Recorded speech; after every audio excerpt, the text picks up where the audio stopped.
அப்போ இதுக்கு என்னதான் தீர்வு? பயந்துகிட்டே இருக்கவும் முடியாது, கண்மூடித்தனமா ரிஸ்க் எடுக்கவும் முடியாது.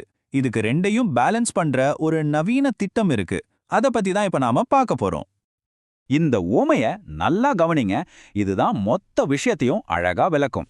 சேமிப்புங்கிறது நம்ம கார்ல இருக்கிற சீட் பெல்ட் மாதிரி. விபத்து நடந்தா நம்மள காப்பாத்தும், ரொம்ப முக்கியம். ஆனா முதலீடுங்கிறது தான் அந்த காரோட இன்ஜின். சீட் பெல்ட் மட்டும் போட்டுட்டு இருந்தா கார் நகராது இல்லையா? இன்ஜின் இருந்தாதான் நம்மளால முன்னோக்கி போக முடியும். நம்ம நிதி பயணத்துக்கு இந்த சீட் பெல்ட்டும் தேவை, இன்ஜினும் தேவை. சரி, எப்படி இந்த ரெண்டையும் இணைக்கிறது? இதோ உங்களுக்கான ஒரு தெளிவான 3 ஸ்டெப் பிளான்.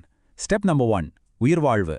முதல்ல ஒரு 6 மாச செலவுக்கு தேவையான அவசரகால நிதியை உருவாக்குங்க. இதுதான் உங்க சீட் பெல்ட். ஸ்டெப் நம்பர் 2, வளர்ச்சி. உங்க நீண்ட கால இலக்குகளுக்காக முதலீடு செய்ய ஆரம்பிங்க. இதுதான் உங்க என்ஜின். அண்ட் ஸ்டெப் நம்பர் 3, இதுதான் ரொம்ப முக்கியம், அறிவு. பணத்தை பத்தி தொடர்ந்து கத்துக்கோங்க. உங்க மேலயும் உங்க அறிவின் மேலயும் முதலீடு செய்யுங்க. சுருக்கமா சொல்லணும்னா, பண விஷயத்துல நம்ம எடுக்க வேண்டிய மிக முக்கியமான முடிவு இதுதான்.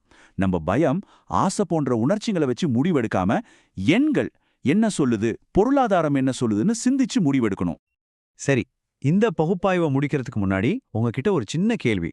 நீங்க சின்ன வயசுல இருந்தோ இல்ல கொஞ்ச காலத்துக்கு முன்னாடி வரைக்குமோ நம்பிட்டு இருந்த, ஆனா இப்போ அது தப்புன்னு நீங்க உணர்ந்த ஒரு பண சம்பந்தமான கட்டுக்கதை என்ன? தயங்காம கீழே கமெண்ட்ஸ்ல ஷேர் பண்ணுங்க.